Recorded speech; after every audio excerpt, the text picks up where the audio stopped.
Have you ever found yourself stuck in the middle of a pointless argument, watching as a simple disagreement spirals into full-blown drama? That moment when you realize you're no longer discussing the actual issue, but instead navigating hurt feelings, raised voices, and mounting frustration. It happens to all of us, whether at work, with family, or even among friends. There's that sinking feeling as you wonder how things escalated so quickly and why you can't seem to just walk away without making things worse or feeling like you've lost something. What if there was a way to step back from these situations not with defeat but with clarity and composure? What if you could exit conflicts gracefully, preserving your peace without sacrificing your self-respect? This is where the ancient wisdom of Stoicism comes in, a philosophy that has guided thinkers, leaders, and everyday people for over 2,000 years. Far from being just abstract ideas, Stoicism offers practical, real-world strategies for maintaining inner strength amid chaos.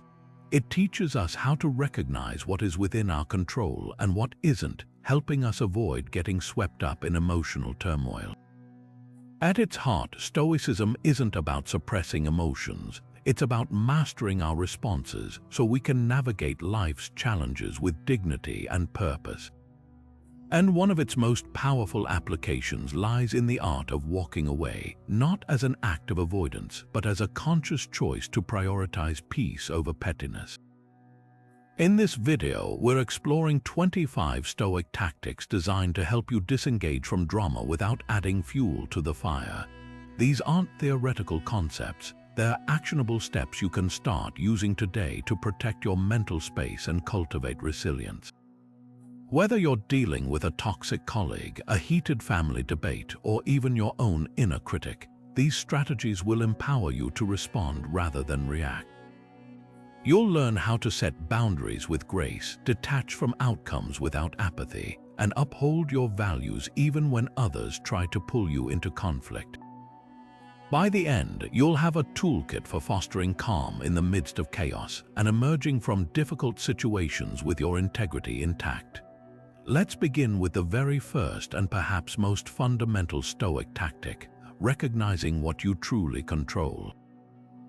This idea comes straight from the ancient Stoics like Epictetus, who opened his famous handbook with the simple, life-changing statement that some things are within our power and others are not. Your opinions, your impulses, your desires, your aversions, in short, everything that is your own doing, these are within your power. What is not within your power? Your body, your property, your reputation, your public office, in short, anything not your own doing. Now, let's make this practical. Picture a familiar scenario. You're in a conversation and someone makes a comment that feels like a personal attack. Maybe a coworker criticizes your work unfairly, or a family member dismisses your opinion on a sensitive topic. Your immediate, automatic reaction might be to feel hurt, to get defensive, to fire back a sharp reply. That initial jolt of emotion, that's natural. But the Stoic move is to insert a moment of awareness between that trigger and your response. In that moment, you ask yourself a powerful question: what here is actually within my control? You cannot control the other person's words. You cannot control their opinion of you. You cannot control their bad mood or their desire to provoke a reaction. Those are external events firmly in the category of things not within your power. What you can 100% control is your own judgment of the event, your internal narrative about what just happened, and ultimately your next action. You control whether you choose to interpret their comment as a devastating blow to your ego, or merely as noise, the outward expression of their own internal state, which has nothing to do with you. You control whether you fuel the fire with an emotional retort or whether you consciously choose a different path, perhaps by simply not engaging with the provocation. This awareness is your anchor. It's the foundation upon which every other tactic in this video is built. When you truly internalize this distinction, walking away ceases to be an act of surrender. Instead, it becomes a powerful declaration. You are declaring that you will not hand over your inner peace to someone else's behavior. You are choosing to invest your energy only in your own domain, your thoughts, your actions, your responses. This isn't about becoming passive or indifferent. It's about being active and purposeful with the only things you can truly command. By focusing on your circle of control, you immediately drain the drama of its power, because the drama thrives on your emotional participation in things you were never in charge of to begin with. Building on that foundation of control, we come to a beautifully powerful mental tool the Stoics called the view from above. This isn't about being dismissive or cold, it's about gaining perspective. It's the act of consciously zooming out from the intense, close-up frame of a conflict and seeing it within a much broader context. When you're locked in a heated moment, your entire world can shrink to that single argument. It feels enormous, all-consuming, and critically important. The view from above is your reminder that it is just one tiny speck in the vast tapestry of your life, let alone human history. Here's how you can practice this in real time. Let's say you're in that tense moment, feeling your pulse quicken as a disagreement escalates. In your mind, take a step back. Picture the room you're in from a few feet away, then pull back further in your imagination. See the building, then the street, then your entire town or city from above, with all its countless people going about their days, each with their own worries, joys, and private struggles. Keep expanding that view. See your country, the continent, the whole planet floating in space, a pale blue dot. Now look back at that conflict. From this cosmic vantage point, how significant is that sharp word, that perceived slight, that disagreement over who was right? It becomes almost impossibly small. This mental shift doesn't make your feelings invalid. It simply prevents them from consuming you. It recalibrates your sense of scale. The beauty of this exercise is its immediacy. You don't need to close your eyes or meditate for 10 minutes. You can do this in the span of a single breath. That moment of mental expansion creates a crucial gap between the provocation and your response. It drains the situation of its overwhelming urgency and allows you to ask a more grounded question. In the grand scheme of my life, will this matter in an hour? Tomorrow, next year, the answer is almost always a calming no. This perspective is what allows you to disengage not with a sense of anger or frustration, but with a quiet, almost amused sense of clarity. You can walk away not because you've lost, but because you've truly seen the situation for what it is, a temporary speck of dust in a vast universe. You choose peace not as a defeat, but as a conscious, intelligent response to the actual scale of the event. Now let's move to a powerful internal skill the Stoics called the discipline of assent. This is where the philosophy becomes an active, moment-to-moment practice. Assent simply means giving your agreement or approval to something. The Stoics observed that we don't get upset by events themselves, but by the judgments we attach to those events.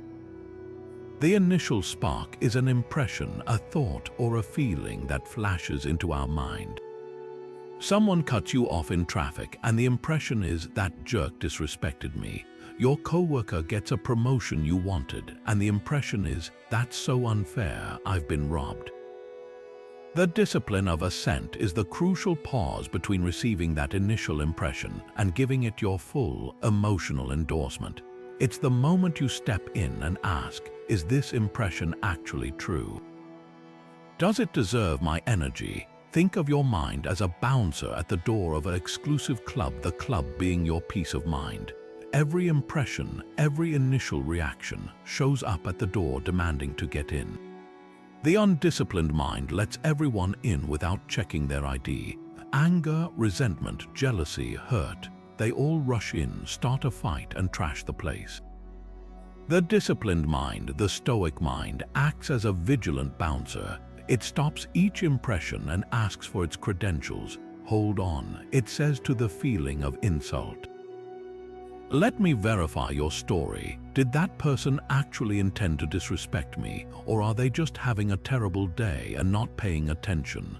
This simple act of questioning is a superpower.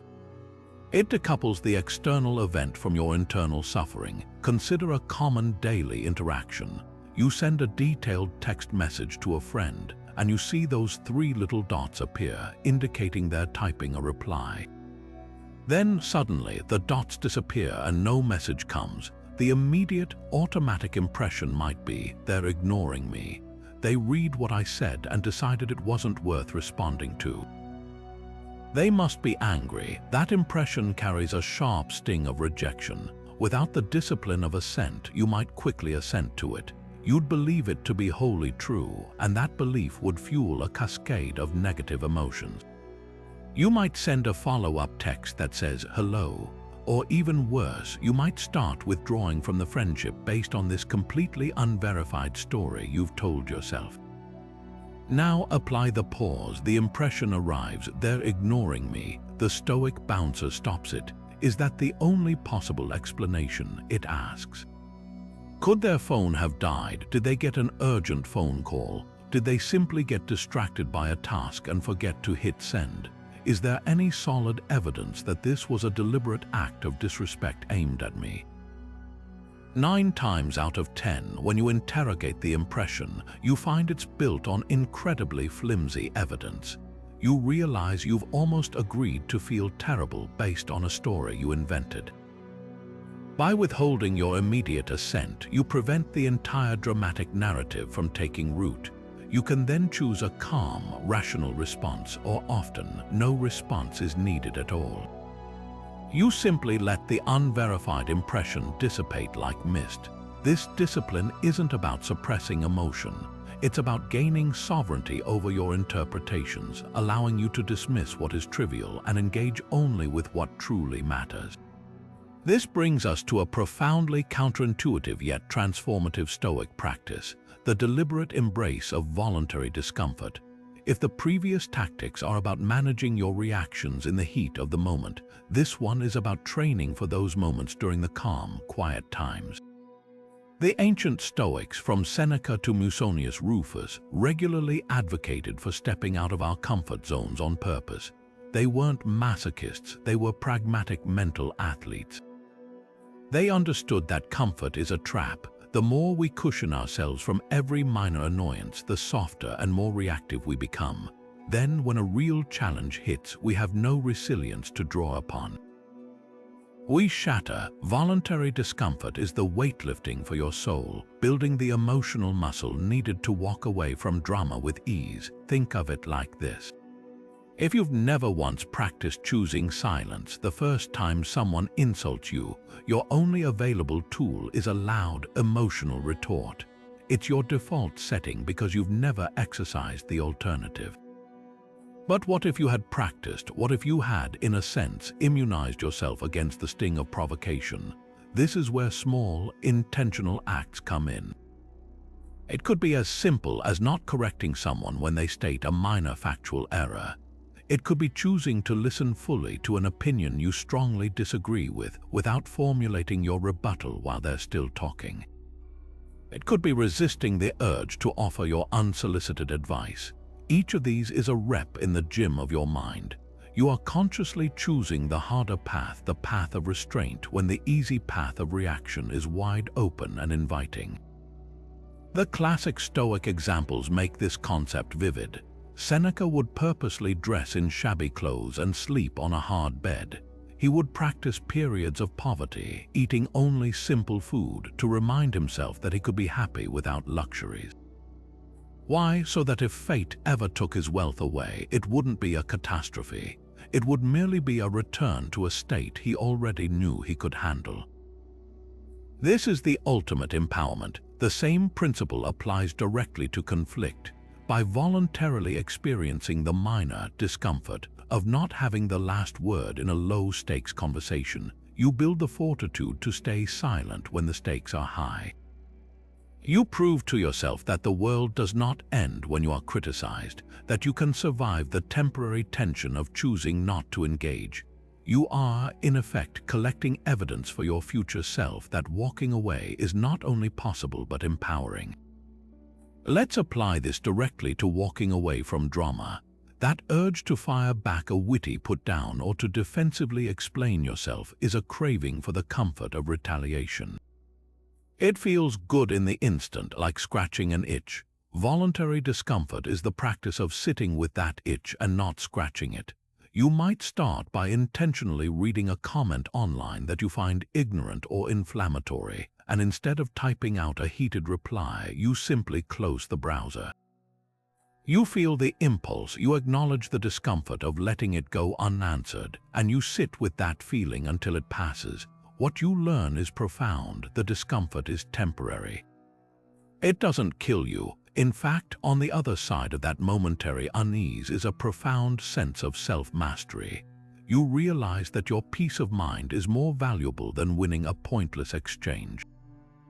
By practicing on these small things, you are preparing yourself for the big things.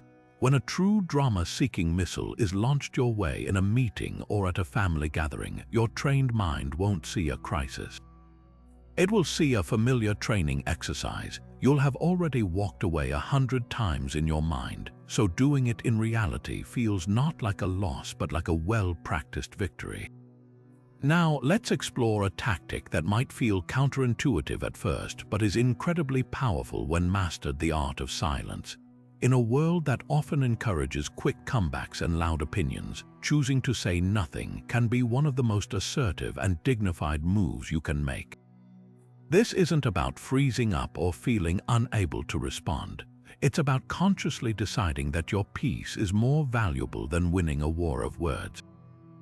Think of silence not as emptiness, but as a space you intentionally create, a space where haste and heat can cool down, where meaning can settle, and where you reclaim your emotional footing. Marcus Aurelius, the philosopher-emperor who guided Rome through constant war and political turmoil, deeply understood this principle. Amid the chaos of leading an empire, he wrote in his personal journal, the Meditations, reminders to himself about the power of restraint. He faced betrayals, endless demands, and the pressure of immense power, yet he consistently chose composure over outbursts. There's a famous story about a senator who publicly insulted him in the forum, hurling accusations and personal attacks in front of a crowd. Everyone expected the emperor to respond with force, to assert his authority, to punish the man, to make an example of him. But Marcus Aurelius did none of that.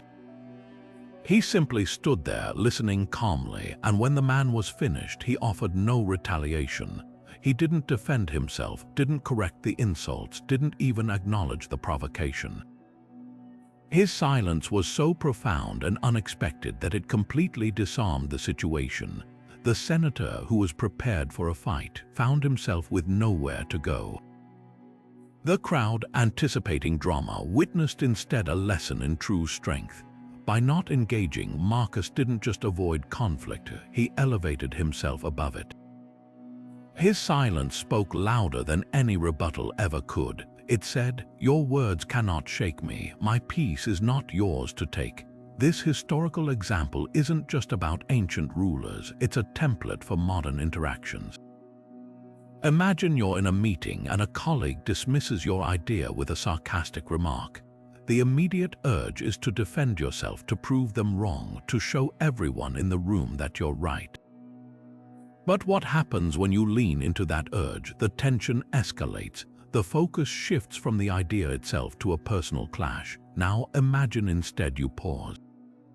You let their comment hang in the air for a moment. You don't fill the silence with justification or anger. You simply allow it to be. That silence does two things instantly. First, it prevents you from reacting impulsively and saying something you might regret. Second, it throws the energy of the confrontation back onto the other person. Without your participation, their provocation has nowhere to land. It just dissipates. Silence in this way acts as a shield. It protects your inner peace while simultaneously de-escalating the external conflict. There's also a profound clarity that comes from choosing not to speak. When you resist the urge to fill the air with words, you give yourself the opportunity to truly listen, not just to the other person, but to your own inner state. Are you feeling threatened, insecure, angry? That moment of silence becomes a diagnostic tool, allowing you to understand your emotions without being ruled by them. It creates a gap between stimulus and response where you can ask yourself, will responding right now serve any purpose? Will it improve the situation or simply satisfy my ego?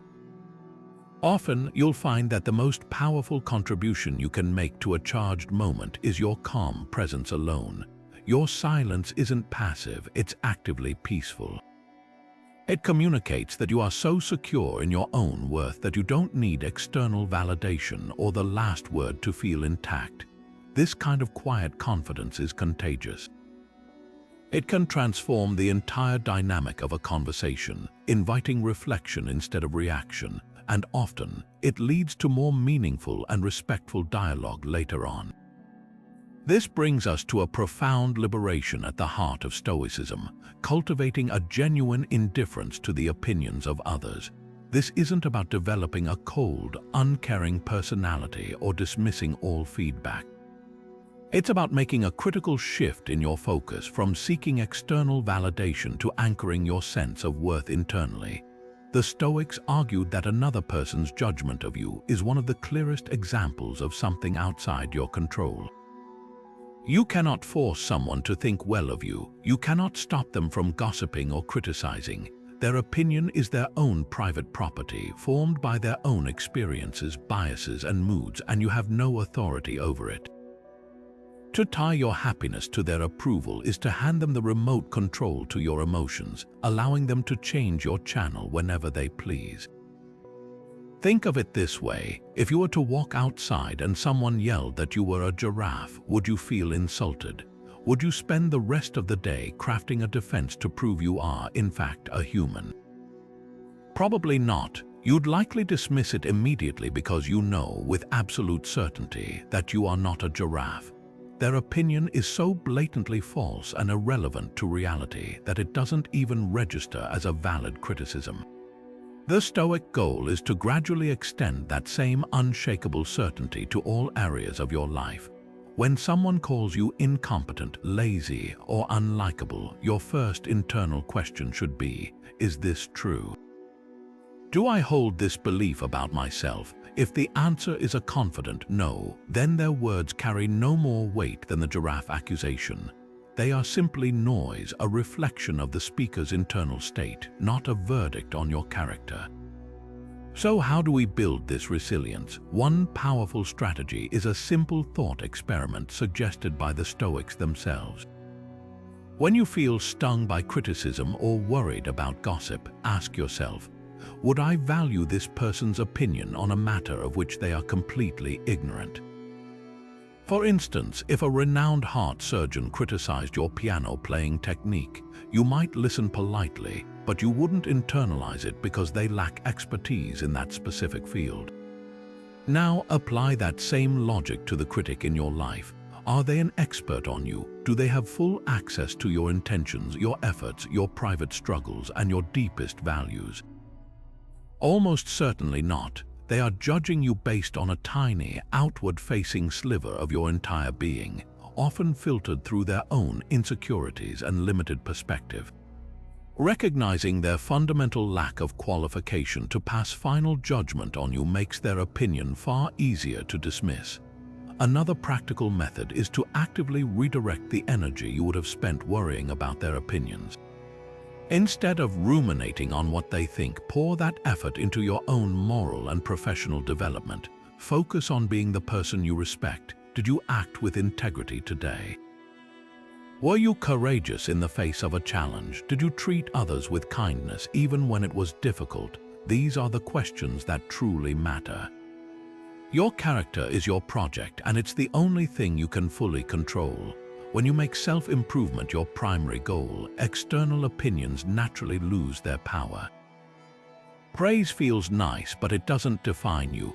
Criticism might sting momentarily, but it doesn't derail you because your sense of progress is measured by your own internal scorecard, not by the cheers or boos from the crowd.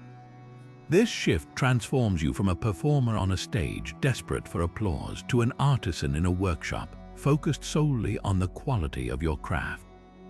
The opinions of others become like weather outside your window, something you notice, but something that doesn't dictate the work you do inside. While the previous tactic of indifference to external opinions helps us dismiss what doesn't matter, the next practice arms us with a deep-seated resilience for handling what truly does. Let's explore one of the most powerful and paradoxical tools in the Stoic toolkit, negative visualization. This is the intentional practice of contemplating potential loss, failure, or hardship, not to breed fear or pessimism, but to build a profound immunity to panic when life inevitably doesn't go our way. The ancient Stoics called this premeditatio malorum, the premeditation of evils. By regularly visualizing the worst-case scenario in a controlled, calm environment, we effectively vaccinate ourselves against the shock and desperation that so often fuels dramatic confrontations and makes walking away feel impossible. Think of it as emotional fire drills. We don't conduct fire drills because we expect the building to burn down. We do them so that if the alarm ever sounds, we don't freeze in terror or make panicked, irrational decisions. We have a practiced, calm procedure to follow. Negative visualization works the same way for our emotional and social lives. When you mentally rehearse losing an argument, experiencing a professional rejection, or even the end of a significant relationship, you are not willing it into existence. You are simply preparing your mind to respond with composure if it ever does. So, how do you incorporate this into a daily practice without spiraling into anxiety? It's about structure and purpose. Set aside a few quiet moments, perhaps during your morning reflection or evening wind down. Choose one specific thing you value, a project at work, a friendship, your public reputation. Now, vividly imagine it being taken away. Don't just skim the surface, truly immerse yourself in the details of the scenario. If you're imagining losing a key argument, picture the other person's dismissive expression. Feel the heat of embarrassment rise in your cheeks. Hear the silence after your point is rejected. Sit with that feeling, then ask yourself the crucial Stoic question: could I continue? What would I do next? Your mind will start to problem solve. You'll realize that even in this worst-case situation, you would find a path forward. You would survive, learn, and adapt. This practice accomplishes two transformative things. First, it dramatically reduces the sting of potential failure. When you've already faced a loss in your mind 100 times, its actual occurrence loses the power to ambush you. You meet it not with blind panic, but with a sense of grim familiarity, thinking, I know this scenario, I have a plan for this. That emotional preparedness is what makes walking away from a brewing conflict not an act of fear, but an act of strategic choice. You're not running away from a monster, you're calmly choosing not to enter a room you've already thoroughly explored and found to be empty of any real threat to your core self. Second, and perhaps more beautifully, negative visualization fosters a profound sense of gratitude for what you have right now. By regularly contemplating the loss of your relationships, your health, or your career, you cease to take them for granted. You begin to see your current, ordinary day not as a boring default, but as a gift. This cultivated gratitude makes you far less likely to jeopardize your peace over minor squabbles. Why would you risk a precious friendship over a need to be right in a political debate? Why would you sacrifice your inner calm to win a petty office argument when you're genuinely grateful just to have a job? The practice of imagining loss makes you fiercely protective of your present peace, making the choice to disengage from drama feel not like a sacrifice, but like the wisest possible investment in the things that truly matter. Setting clear boundaries is not about building walls to keep people out, but about drawing lines in the sand to preserve your own peace, a practice deeply rooted in Stoic self-respect. The philosophy teaches that while we cannot control the actions of others, we have both the right and the responsibility to govern how we allow those actions to affect us. A boundary, in the Stoic sense, is simply a predetermined decision about what behavior you will and will not accept in your sphere. It's the practical application of knowing what is yours to control, your time, your energy, your attention, and protecting it with calm, unwavering assertiveness. This isn't an emotional reaction, it's a principled policy. Imagine a colleague who consistently unloads their negativity onto you, turning every coffee break into a complaint session about the boss, their workload, or other team members. Without a boundary, you might endure it out of politeness, but each interaction leaves you drained, irritated, and carrying their emotional baggage. The Stoic approach isn't to silently resent them or to eventually explode in frustration. It's to define your limit calmly and communicate it clearly. You might say, "I value our chats, but I've realized discussing everyone's frustrations isn't helpful for my own focus. I'd love to hear about what you're working on or any ideas you have, but I need to steer clear of the office gossip." Notice the language. It's not an accusation, "You're so negative." It's a statement about your own needs and policies framed with respect. You are controlling what you can, your own participation. The key to enforcing these limits without drama lies in detaching from the other person's potential reaction. A person accustomed to crossing boundaries will often test them. They might act hurt, call you sensitive, or try to guilt-trip you. This is where your Stoic training is vital. You must remember that their emotional response is their own to manage, not yours to fix. Your role is not to ensure they are happy with your boundary, but to ensure you are consistent in upholding it. If they continue to bring toxic conversation after you've set your limit, you calmly enact the consequence you've already decided upon. This might mean politely ending the conversation. As I mentioned, I'm not discussing that. "I'm going to get back to my desk now, have a good one." You walk away not with anger, but with the quiet confidence of someone who has decided their peace is non-negotiable. This practice extends to digital spaces as well. A drama-prone individual might flood a group chat with inflammatory messages or veiled insults. The childish impulse is to engage, to correct the record, to defend yourself in front of the audience. The Stoic, having set a boundary, simply mutes the conversation or leaves the group entirely.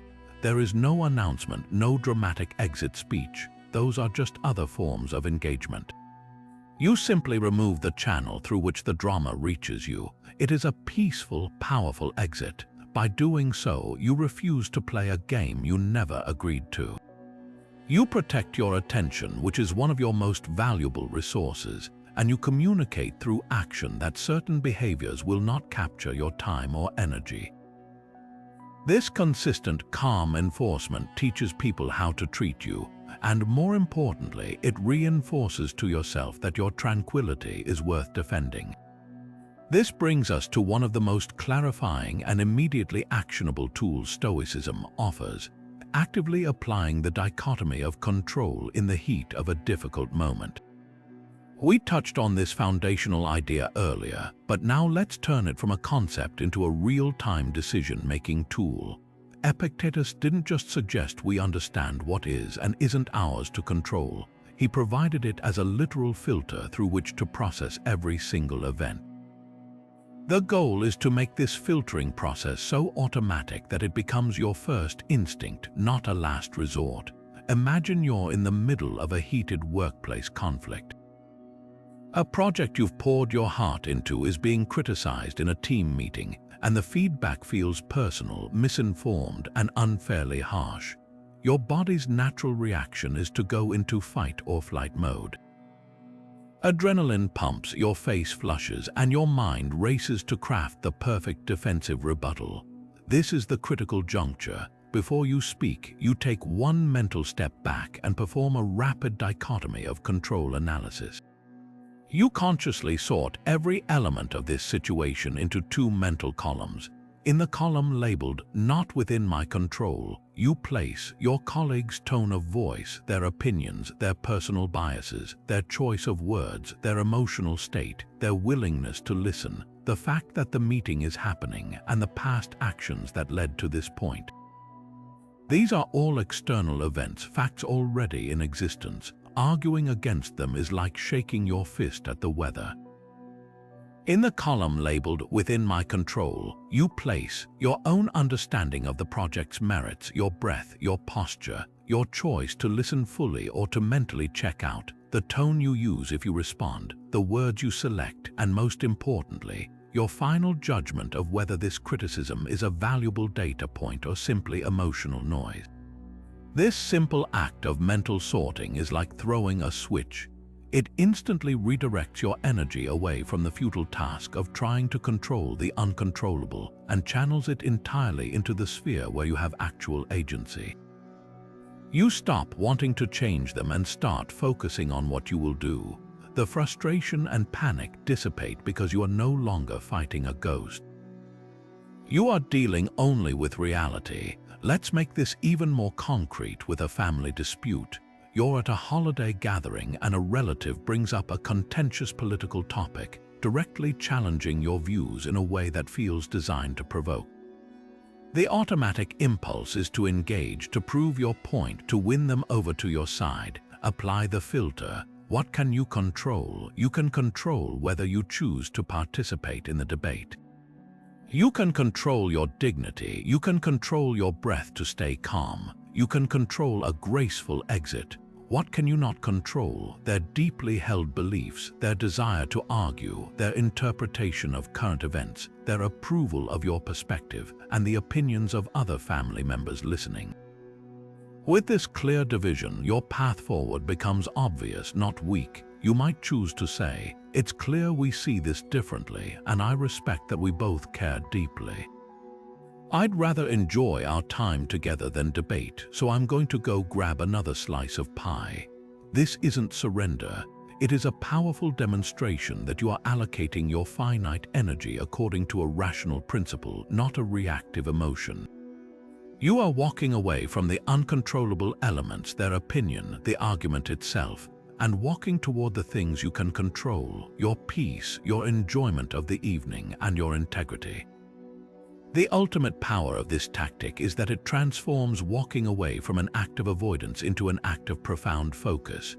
You are not running away from something, you are consciously moving toward your own principles. You are letting go of the anchor of other people's behaviors so your own ship can sail freely. Each time you successfully use this dichotomy, you strengthen your mental muscles. You build an internal compass that always points toward what is truly yours, making you increasingly immune to the chaos that exists outside of it. Now, let's turn to one of the most grounding and perspective-shifting practices in all of Stoicism, the reflection on mortality, known by its Latin name, memento mori, a reminder that you will die. At first glance, this might sound morbid or pessimistic, but for the Stoics, it was anything but. They saw this reflection as a vital tool for creating a life of urgency, gratitude, and profound peace. It's the ultimate tool for cutting through the noise of petty conflicts and recognizing what is truly significant. When you consciously hold the awareness that your time is limited and will eventually run out, the need to win a trivial argument or have the last word suddenly seems not just unimportant but almost absurd. Think about a disagreement you had 5 years ago. Can you even remember what it was about? For most of us, those past conflicts have faded into complete obscurity. The intense emotions, the sense of injustice, the burning desire to be proven right, it all evaporated with time. Memento mori is the practice of bringing that 5-year later perspective into the present moment. It's asking yourself in the heat of an argument, in the final moments of my life, will I look back on this incident and be proud that I engaged in it? Will it have mattered at all? The answer is almost universally a resounding no. This isn't a depressing thought, it's a liberating one. It instantly shrinks the conflict down to its true, insignificant size, allowing you to disengage not with a sense of defeat, but with a sense of clarity about how you truly want to spend your limited time. There are simple, powerful ways to weave this practice into your daily life without it feeling heavy. It doesn't require dwelling on grim imagery. For Marcus Aurelius, it was a gentle, daily nudge. He wrote in his meditations, "You could leave life right now. Let that determine what you do and say and think." This is about using the awareness of life's fragility as a motivator for alignment, not anxiety. A modern technique might be to place a small, simple object on your desk or wear a piece of jewelry that serves as a personal memento mori, a stone, a specific ring, even a coin in your pocket. Every time you see it or feel it, let it be a prompt to ask, am I using this moment well? Is what I'm currently doing or involved in worthy of my precious time? If you find yourself about to be pulled into office gossip or a social media spat, that touchstone can bring you back to what matters, making the choice to walk away feel like a positive decision to reclaim your time for better things. This reflection also fosters a deep and immediate sense of gratitude for the people in your life, which is one of the most powerful deterrents to drama. When you truly internalize that your conversations with a loved one are finite, that there will be a last time you ever speak to them, it becomes almost impossible to sacrifice a relationship on the altar of being right. Imagine you're in a heated discussion with your partner about something trivial like household chores. The old pattern might be to dig in, to escalate, to make it a battle of wills. But with memento mori in mind, you see the situation differently. You see the person in front of you whom you cherish, and you realize that winning this argument is far less important than honoring the connection you share. This awareness allows you to be the one to de-escalate, to choose harmony over victory, not because you're weak, but because you are wise enough to know that your time together is too valuable to waste on drama. You walk away from the conflict and toward the relationship, which is the only thing that truly endures. This brings us to a tactic that might seem to stand in gentle opposition to some of the more detached Stoic practices, but is in fact deeply woven into the philosophy's fabric, the conscious cultivation of empathy and understanding. While Stoicism empowers us to control our own judgments and reactions, it never advises us to become coldly indifferent to the humanity of others. In fact, the Stoics were profoundly cosmopolitan, viewing all people as fellow citizens of a shared world, all doing the best they can from their own limited perspectives. Practicing empathy is not about excusing poor behavior, it's about understanding its origin. When you truly comprehend why someone acts the way they do, the personal sting of their actions often dissolves, making it effortless to walk away without carrying the heavy baggage of resentment. Marcus Aurelius, who had more reason than most to hold grudges against treacherous senators and rival generals, constantly reminded himself to seek this understanding. In his meditations, he wrote, "When people injure you, ask yourself what good or harm they thought would come of it. If you understand that, you'll feel sympathy rather than outrage or anger." He's urging us to become psychological detectives in the moment of conflict. Instead of reacting to the injury itself, we are to investigate the why behind it. What faulty belief, what fear, what misguided desire for good is driving this person's behavior?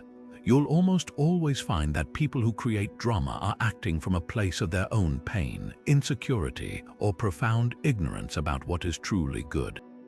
Let's make this practical with a common scenario. Imagine a manager who constantly micromanages your work, criticizing minor details and refusing to grant you autonomy. The automatic, self-protective reaction is to see them as a controlling jerk, to feel anger, and to either resist passively or engage in a power struggle. Now apply the Stoic tool of empathy. Ask yourself, what good do they think would come of this? Perhaps they are terrified of failing in their own role and believe that tight control is the only way to prevent disaster.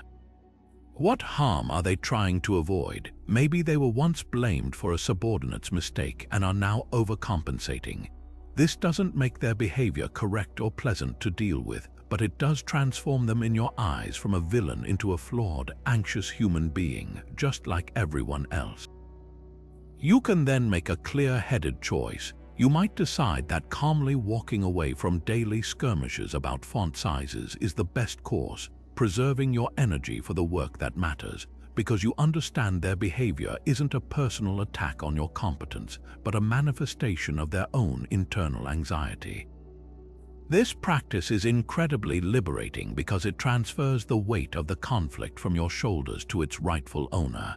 Resentment is a poison you brew for yourself, hoping the other person will drink it. Empathy is the act of pouring that poison out. You are not absorbing their negativity, you are simply recognizing its source within them. This allows you to disengage with a sense of compassion rather than contempt.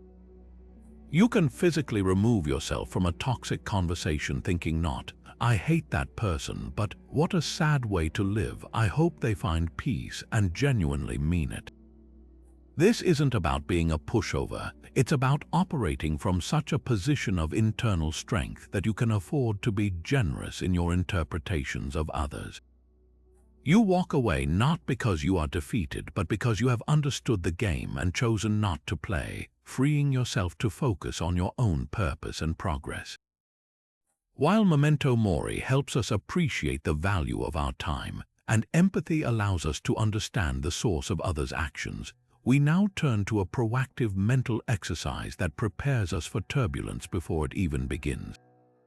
This is the practice known to the Stoics as premeditatio malorum, or the premeditation of evils, far from being a pessimistic exercise in worrying about everything that could go wrong. This is a strategic form of mental rehearsal. It's about deliberately visualizing potential challenges and conflicts in a calm, controlled state of mind, so that if they ever do occur, you are not caught off guard and hijacked by raw emotion.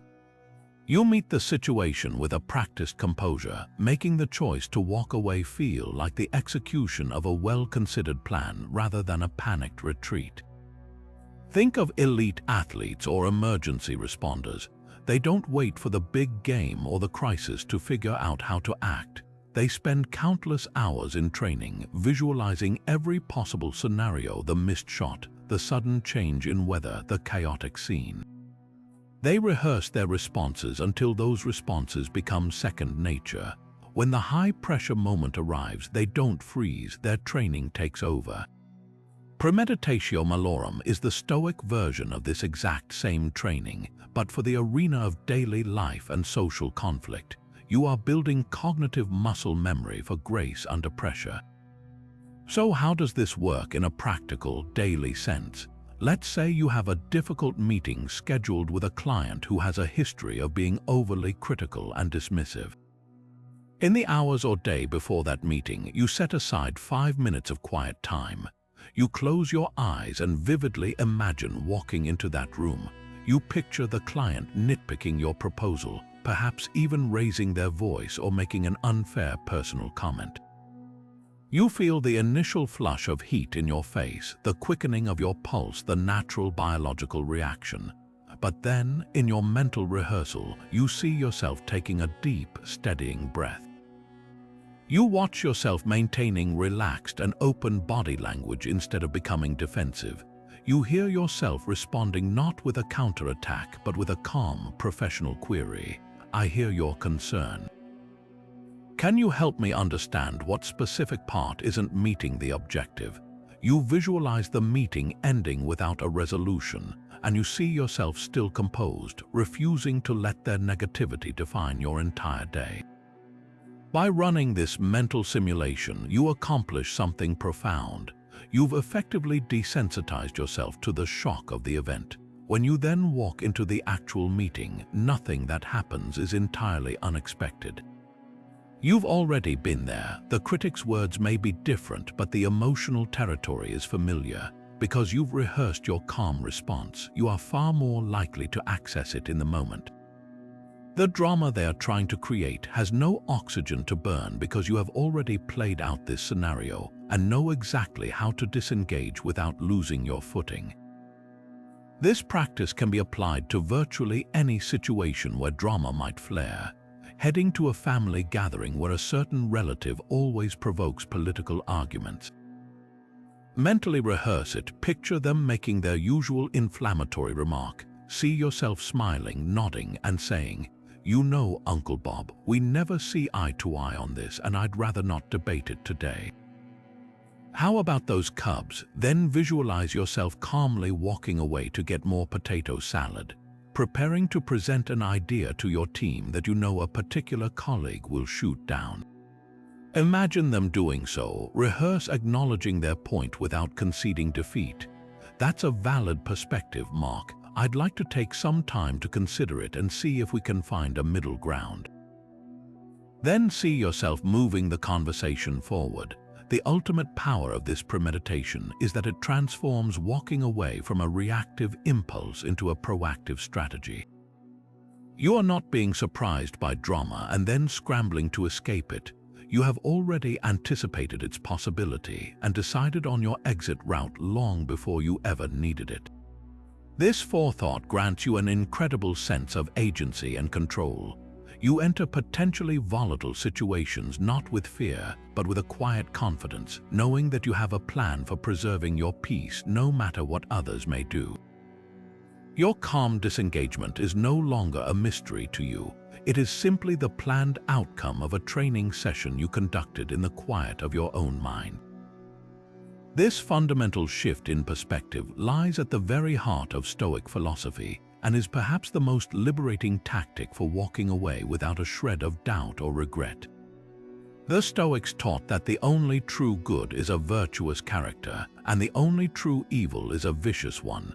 Everything else, winning an argument, gaining approval, avoiding embarrassment, even achieving worldly success, they classified as indifference. These external outcomes are not inherently good or bad. Their moral value depends entirely on whether we pursued them with virtue or vice. This means your success in any interaction is not measured by the result you achieve, but by the character you demonstrate while trying. Did you act with wisdom? Did you show courage? Did you treat others with justice and fairness? If you can answer yes, then you have already won, regardless of the external outcome. Let's make this concrete with a scenario. Imagine you're negotiating a contract. The other party is being unreasonable, perhaps even dishonest, trying to sneak in unfavorable terms. The conventional approach is to focus solely on the outcome, winning the best deal. This mindset makes disengagement nearly impossible. You feel you must fight, dominate, and crush the opposition to win. But the Stoic, focusing on virtue, enters the same negotiation with a completely different scorecard. Their goal is not simply to get the contract signed on their terms. Their goal is to negotiate with wisdom, to understand the situation clearly and craft intelligent responses. Their goal is to act with courage, to stand firm on crucial points without being bullied, but also without resorting to bullying tactics themselves. Their goal is to exercise justice, to be fair, to honor their word, and to treat the other person with respect, even if that respect is not being returned. Now, if the other party continues to act in bad faith, the Stoic has a clear, virtuous path to walking away. They can conclude the discussion by saying, "It seems we have a fundamental difference in our approach to this partnership. I believe a good agreement is built on mutual trust and fairness, which I don't feel is present here. Therefore, I'm going to withdraw our offer. This exit is powerful and dignified." There is no screaming, no personal insults, no burning of bridges. There is simply a calm statement of principle followed by action. The Stoic walks away not because they lost the deal, but because staying would have required them to compromise their integrity. They secured the only victory that truly matters. They remained true to their values. The external outcome, a lost contract, is registered as a preferred indifferent. It would have been nice to have, but its absence does not harm their core self, which is fortified by knowing they acted rightly. This focus transforms every potential conflict from a battle to be won into a test of character to be passed. Think of a parent arguing with a teenager. The parent's ego wants to win the argument, to force compliance, to be proven right. This often leads to slammed doors and weeks of tension. A parent applying a virtue-focused mindset asks different questions. What is the wise thing to do here? Is it more important to be right or to guide my child with patience and love? What does courage look like? Is it enforcing my rule, or is it having the courage to sometimes let a smaller point go to preserve the relationship? choosing to disengage from a shouting match by saying, "I can see we're both too upset to talk about this rationally right now. Let's take a break and come back to it this evening," is a massive victory. It's a victory of wisdom over impulse, of justice over power. You walk away not as a defeated parent, but as a virtuous one. You might not have won the argument, but you have successfully demonstrated the exact kind of mature, self-controlled behavior you hope your child will eventually learn. The outcome of that particular disagreement becomes irrelevant compared to the long-term outcome of modeling integrity. Humor, wielded with wisdom, can be one of the most disarming and effective tools for walking away from drama without a trace of bitterness. This might seem to stand in contrast to the stereotypical image of the stern, unflinching Stoic, but it is deeply aligned with the genuine Stoic pursuit of joy and tranquility. The Stoics weren't against laughter or light-heartedness. They were against allowing external events to dictate their internal state. A well-placed, gentle joke isn't about making light of a serious situation, but about reframing it. It gracefully exposes the absurdity of the conflict, lowering the temperature in the room and creating an off-ramp for everyone involved, all while allowing you to maintain your dignity and composure. The key to using this tactic effectively lies in the type of humor you employ. Stoic-aligned humor is never sarcastic, mean-spirited, or directed at someone's character. That kind of humor is simply another form of attack, and it will only pour gasoline on the fire. Instead, the goal is to use self-deprecating humor, or humor that targets the situation itself. You are making fun of the circumstance, not the person. This distinction is everything. It shows that you are not taking yourself too seriously, and it subtly invites the other person to join you in a more light-hearted perspective, effectively unplugging the drama machine. Imagine you're in a team meeting and a colleague sharply criticizes a minor formatting error in your report, making it seem like a catastrophic failure. The air goes tense, everyone braces for your defensive reply. Instead of engaging on their level, you could smile slightly and say, "You're absolutely right. I must have been so focused on making the content brilliant that I declared war on consistent font sizes and lost." This does several things at once. It acknowledges their point without conceding to their inflated drama. It demonstrates that you are secure enough to laugh at your own minor mistakes. Most importantly, it completely deflates the tension. The criticism, now framed against your calm and humorous response, is revealed for its pettiness. The meeting can then move on to substantive issues, and you have gracefully exited the potential conflict without a single defensive word. This approach works because it operates on a principle of cognitive reframing. You are offering a new, less threatening lens through which to view the event. The other person's aggressive energy, when met not with resistance but with agreeable levity, has nowhere to go. They can either double down and look foolish for attacking someone who is already laughing at the mistake, or they can relax and join the new, more pleasant dynamic you've just created. Even if they choose to remain sour, your use of humor has protected your own peace. You haven't internalized their negativity. You've transformed it into a moment of shared humanity, or at the very least, a private moment of personal victory. Practicing this kind of humor requires a certain level of emotional detachment, which is precisely what the previous Stoic tactics help you build. You can only make a light-hearted comment in a tense moment if you are not personally rattled by the attack. Your inner stability allows you to see the situation from a slight distance, to spot the inherent silliness in two adults arguing over something trivial as if it were a matter of life and death. This isn't about being a comedian, it's about being a master of perspective. Your humor becomes the vehicle through which you demonstrate your adherence to Stoic principle. You control your response, and you choose a response that promotes peace and de-escalation, allowing you to walk away from the drama not with a scowl, but with a genuine smile, having preserved your relationships and your peace of mind. But what if walking away felt less like a retreat and more like a proactive step towards something better? This brings us to a profound mindset shift that can completely transform how we experience conflict, the practice of finding gratitude within the challenge itself. It's easy to be grateful when things go well, but the real power of this tactic emerges when you can uncover a silver lining even in the midst of tension or immediately after choosing to disengage.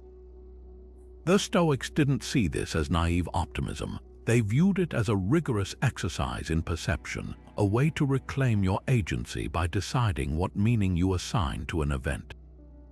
When you consciously look for a lesson or a hidden benefit in a difficult interaction, you effectively rob that situation of its power to ruin your peace. You're not pretending the conflict didn't happen or that it didn't hurt. You are simply choosing to focus on what it can teach you or how it can strengthen you. Consider a common source of drama, a heated disagreement with a close friend. After the argument, you make the conscious choice to walk away to prevent further damage. In the quiet that follows, instead of replaying their hurtful words and stewing in resentment, you turn your attention to a simple question: what can I be grateful for in this situation? The answers might surprise you. You might feel gratitude for the self-control you demonstrated by not saying something even more hurtful in return. You might appreciate the clarity the argument provided, revealing an underlying issue in the friendship that needs to be addressed at a calmer time. You might even feel a strange sense of thankfulness for the conflict itself, as it serves as a powerful reminder of how much you value this person and the relationship, hence why it stirred such strong emotions. This reframe doesn't excuse their behavior or negate your feelings, but it places the event within a larger narrative of your personal growth rather than leaving it as a standalone wound. This practice is incredibly practical and can be anchored through a simple habit like a gratitude journal, though it doesn't have to be formal. After any incident where you walked away, take just 60 seconds to mentally acknowledge one or two specific things about the experience you can be grateful for. It could be as straightforward as, I am grateful I had the presence of mind to leave the room when my anger was rising. Or, I am grateful this showed me a boundary I need to set more clearly in the future. This isn't about crafting perfect prose. It's about the cognitive act of searching for and landing on a positive focal point. Over time, this builds a mental muscle that automatically seeks constructive takeaways from negative events, making the act of disengagement feel like a win because it consistently leads to a moment of grateful reflection and personal insight. The ultimate result is that you begin to see potential dramas not purely as threats to your peace, but as unexpected opportunities for growth. A provoking comment from a colleague becomes a chance to practice patience. An unfair criticism becomes a test of your self-worth, independent of external validation. Every time you successfully walk away and find a point of gratitude, you collect evidence that you are stronger than the conflict. This doesn't just help you maintain peace in the moment, it fundamentally rewires your relationship with adversity, allowing you to exit tense situations with a sense of quiet triumph and the unwavering knowledge that every challenge, no matter how frustrating, carries within it a seed of something you can truly be thankful for. And now we arrive at a tactic so simple, so immediately accessible, and yet so profoundly transformative that it can single-handedly change the entire trajectory of a conflict: the implementation of the Stoic pause. This is the intentional insertion of a moment of silence between the external trigger and your internal reaction. It's not a complex philosophical concept. It's a practical brake pedal for your emotions, a split-second sanctuary where you reclaim the space to choose your response rather than being hijacked by a wave of feeling. The Stoics understood that our initial, raw impressions are often misleading and almost always charged with unnecessary passion. The pause is the mechanism by which we withhold our assent from those fiery first judgments, creating the possibility for a wiser, more virtuous path forward. Think of your mind as a vast, echoey canyon. When someone shouts an insult or a provocation, that first emotional impulse is the immediate, loud echo that bounces right back, a reactive, unthinking repetition of the energy that was sent your way. The Stoic pause is the conscious decision to wait through that first echo, to let it fade into silence so you can hear what your own true voice wants to say in response. It's in that sacred quiet that your rational mind, your guiding faculty, gets a chance to speak up. This isn't about suppressing emotion. It's about creating a partnership between feeling and reason, where reason gets the final vote on what action to take. The beauty of this practice lies in its utter simplicity and universal applicability. You don't need a philosophy degree to use it. You only need the presence of mind to initiate it. A classic and powerful technique is to consciously focus on your breath. When you feel that familiar surge of heat to your face or the tightening in your chest before a single word leaves your mouth, you take one deep, deliberate breath in through your nose and then slowly release it through your mouth. This simple physiological act does two things simultaneously. First, it forces a momentary delay, physically preventing you from blurting out a reactive retort. Second, it actively calms your nervous system, slowing your heart rate and sending a signal to your brain that there is no immediate physical threat, allowing your higher cognitive functions to come back online. Another timeless method is the mental count to 10. It feels almost childishly simple, yet its effectiveness is remarkable. The act of counting requires a sliver of your cognitive bandwidth, just enough to create a buffer between the impulse and the action. In those few seconds, you can rapidly run through a Stoic checklist. Is this within my control? What would a wise response look like here? Is this conflict worth my peace? The pause provides the runway for these crucial questions to take off and land. You might even combine these techniques, taking one deep breath for each number you count, creating a powerful somatic and mental reset in under 10 seconds. Consider a real-world application. You're driving and another motorist cuts you off dangerously. The immediate, visceral impression is one of rage and violation. The automatic, unpaused response is to lay on the horn, shout, or even engage in aggressive driving yourself.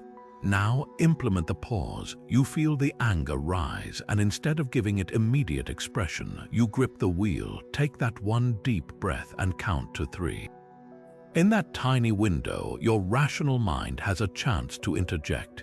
It reminds you that you control your own safety and your own emotional state, not the actions of a stranger you'll never see again.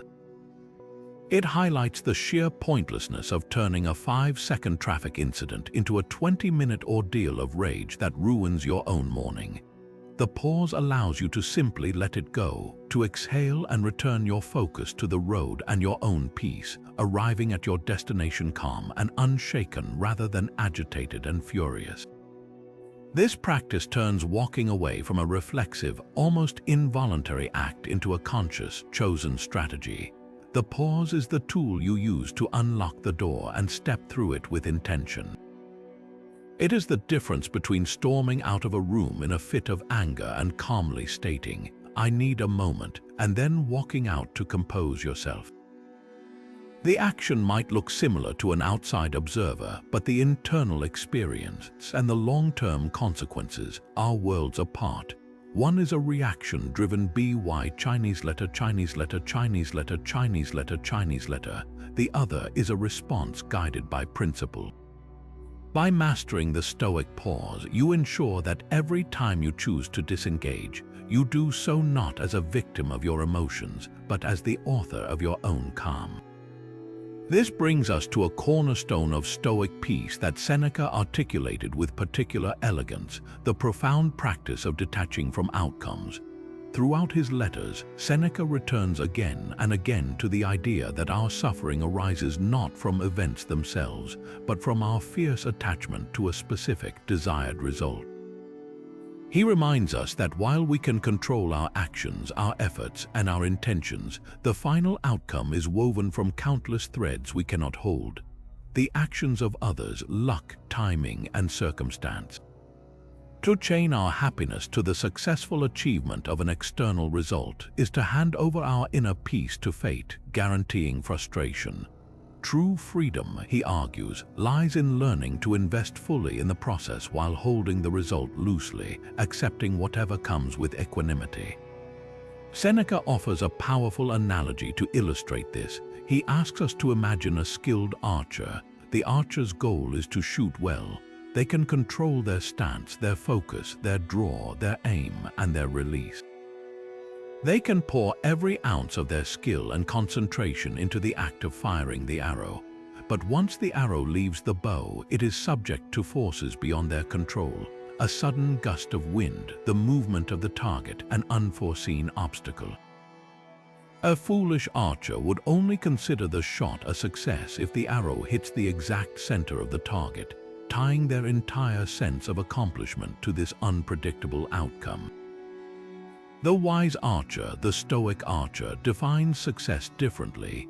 They find their victory in having executed the shot with perfect form and focused intention.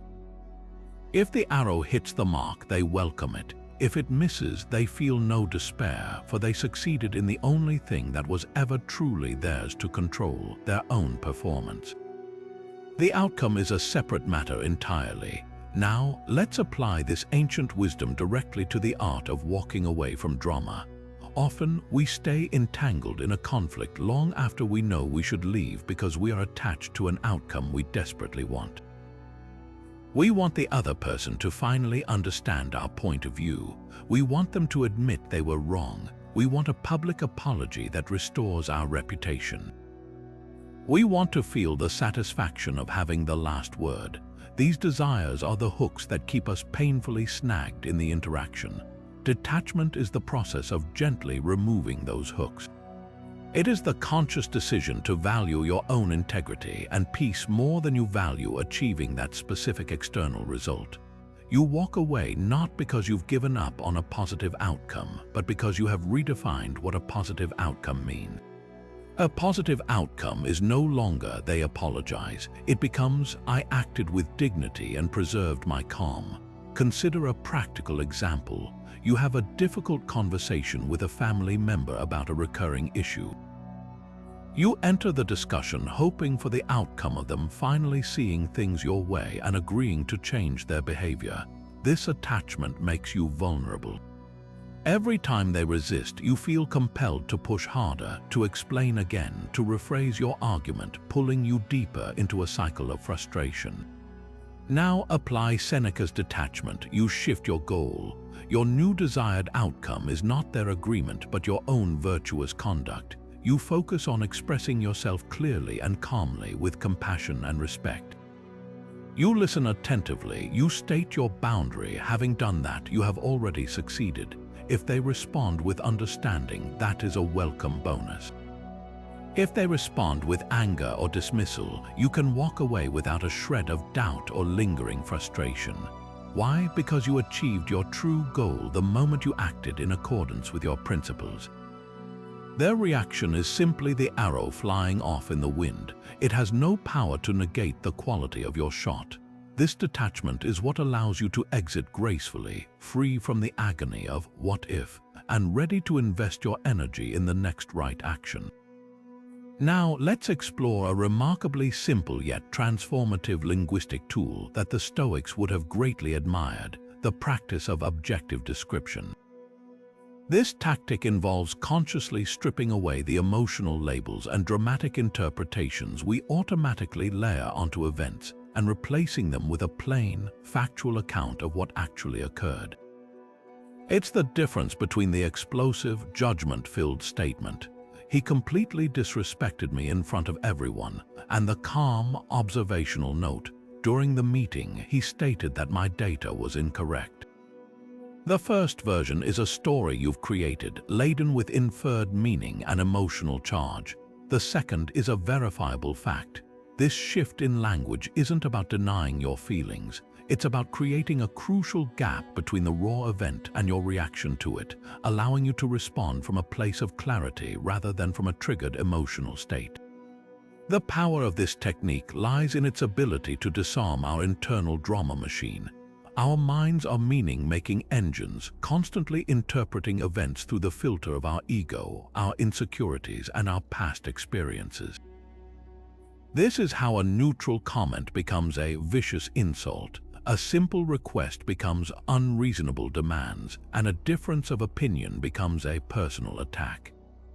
These interpretations feel absolutely real to us, but they are just that, interpretations, not objective reality. By forcing ourselves to describe only the observable facts, we bypass this entire emotional hijacking. We move from the subjective, heated world of what this means about me to the objective, cooler world of what actually happened. To put this into practice, let's work through a common example. Imagine your partner comes home from work, walks past you with a brief hello, and goes straight to another room. The automatic, interpreted story might be, they're ignoring me. They're angry at me for something. They don't care that I had a hard day too.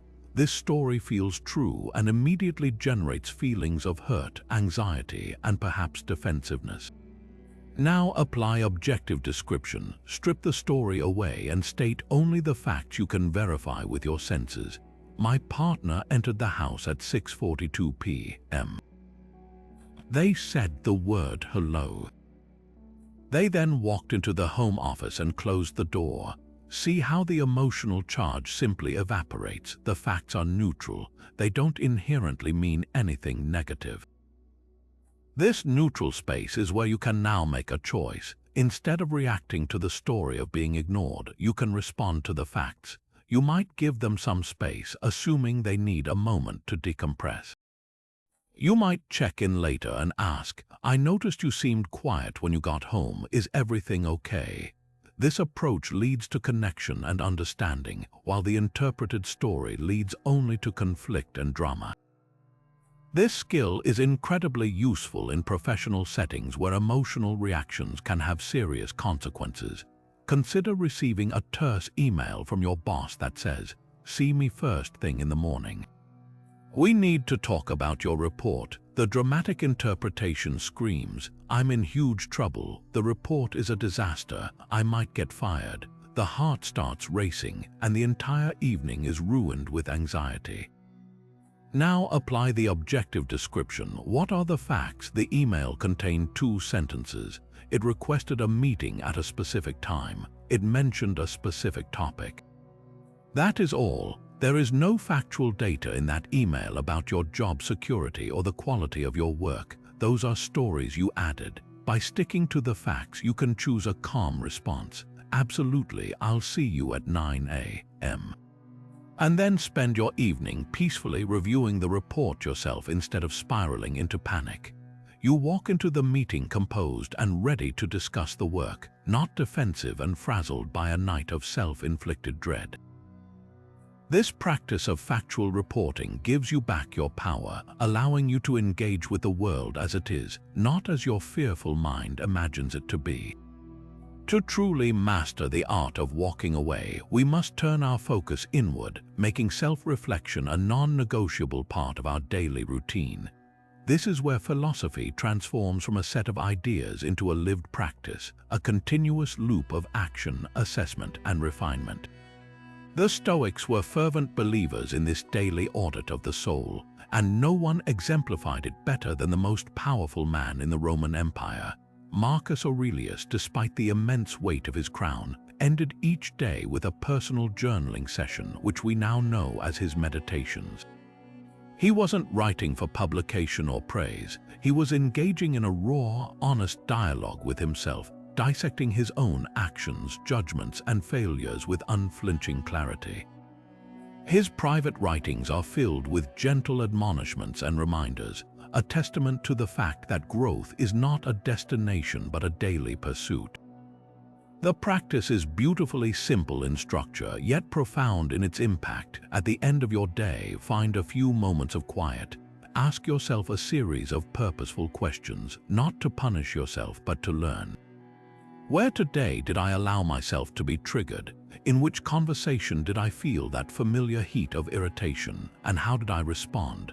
Was there a moment where I could have chosen to walk away but instead chose to engage in a pointless debate? Crucially, you then take it a step further. For each instance you identify, you explore the underlying judgment that fueled your reaction. Why did that particular comment bother me so much? Was it a threat to my ego? Did it touch on an insecurity? This moves the practice from mere event reporting to a deep excavation of your own internal triggers. You're not just reviewing what happened, you're understanding why it happened, which is the first step toward changing the pattern. This nightly review is your personal training ground. It's where you get to replay the day's events in slow motion, free from the heat of the moment. Perhaps a coworker dismissed your idea in a meeting, and you spent the next hour rehearsing a cutting rebuttal in your mind. In your reflection, you can acknowledge the sting of that dismissal, but then apply the Stoic tools you've been learning. You might realize that their opinion is not within your control, and that your desire for their validation is what caused the real pain. You can then plan for the future, resolving that the next time a similar situation arises, you will take a Stoic pause, breathe, and simply let the comment pass without internalizing it. This turns a past failure into a future strategy, ensuring that every experience, even the uncomfortable ones, contributes to your growth.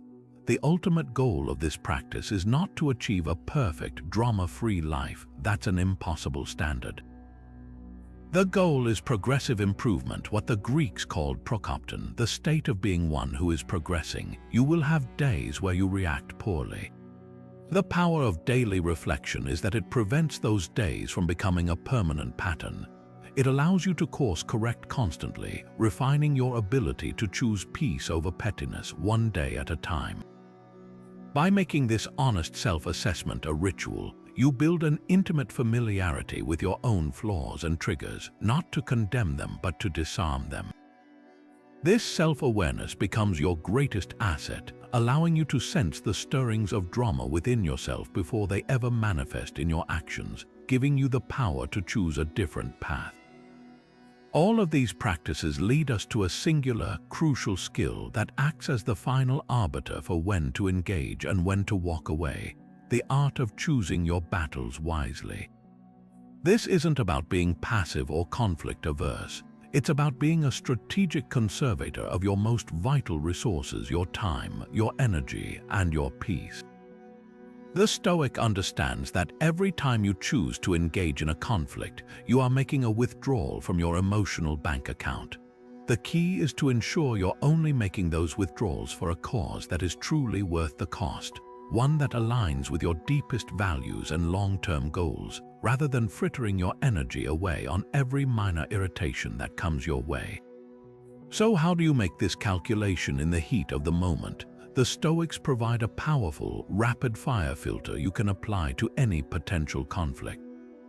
Before you respond, ask yourself these three questions. First, is this situation within my control?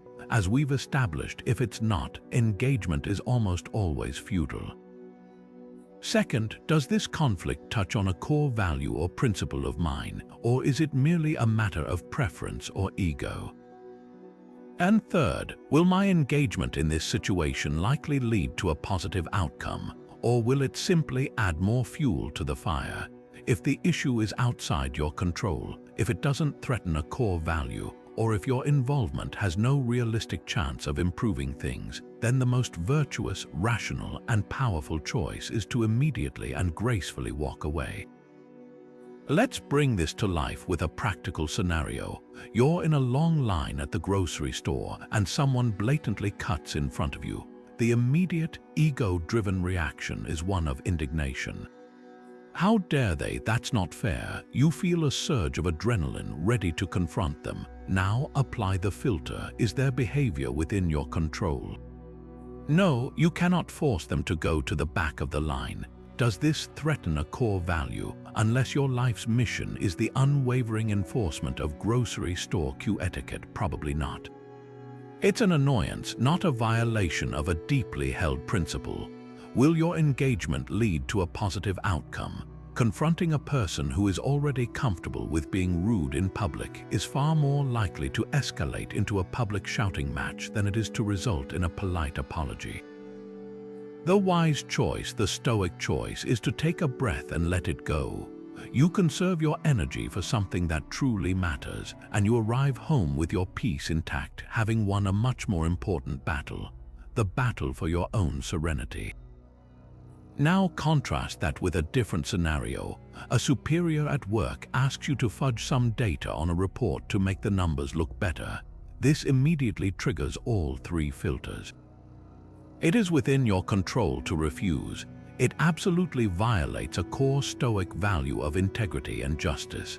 And your engagement, your respectful but firm refusal, has a strong chance of upholding ethical standards and potentially preventing larger problems. This is a battle worth having. You choose to engage, but you do so with the calm, principled demeanor we've discussed, prepared to accept any outcome that follows from acting with virtue. The true mastery of this tactic lies in the quiet confidence it builds.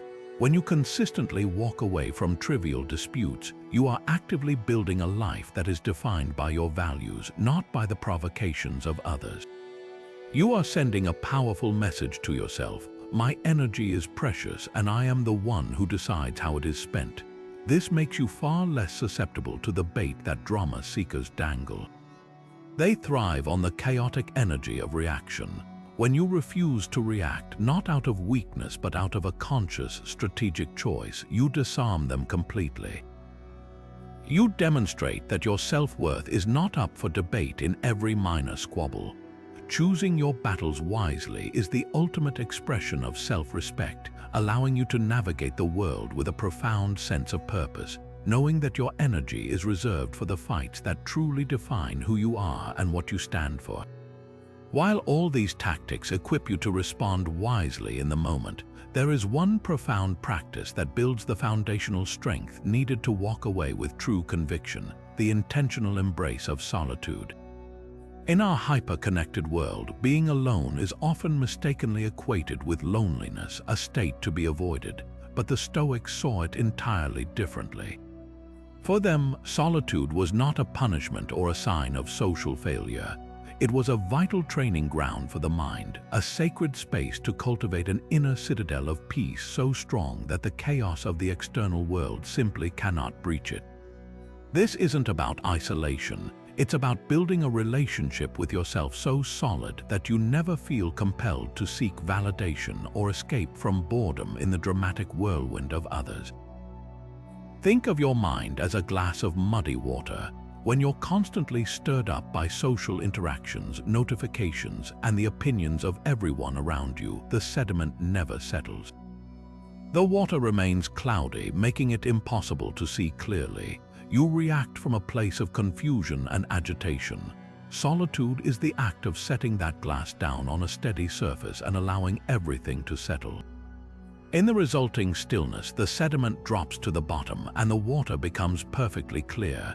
You gain perspective. You can see what is truly yours, your own thoughts, your values, your reactions, distinct from the dirt kicked up by others. This clarity is what makes disengagement not just possible but preferable. You return to social situations not as a thirsty person desperate for a drink of validation, but as a self-contained wellspring, able to engage healthily or walk away freely because your sense of worth is internally generated. So how do we incorporate this Stoic practice into a modern life that seems designed to prevent it? It begins with redefining what solitude means. It doesn't require a week-long silent retreat in a cabin, though that can be wonderful. It can be found in tiny, consistent pockets of your day. It could be the first 20 minutes of your morning, spent with a coffee before you check your phone. It could be turning off the podcast during your commute and driving in silence, allowing your thoughts to unfold without external input. It could be a walk around the block after lunch without your device. The key is to create a deliberate gap between you and the constant stream of external stimulation, however brief. In these moments, you are not doing nothing. You are doing the most important thing. You are getting reacquainted with yourself. During this time, you can engage in a simple Stoic exercise. Ask yourself questions that foster self-reliance and perspective. What anxieties am I carrying that are not truly mine to bear? What would I be doing differently if I were not seeking the approval of others? What drama have I recently engaged in that, in this quiet moment, reveals itself as utterly pointless? This isn't a harsh interrogation, it's a gentle audit. This practice builds what the Stoics called autarkeia, or self-sufficiency. The more you befriend your own company, the less terrifying it becomes to remove yourself from the company of those who drain your energy.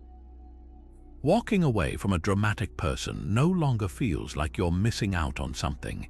It feels like you're choosing the superior peace of your own well-ordered mind. You are choosing the clarity of your still water over their swirling storm. When tensions rise and you feel that familiar pull toward a reactive response, having a prepared mental anchor can be the difference between escalating a situation and reclaiming your peace.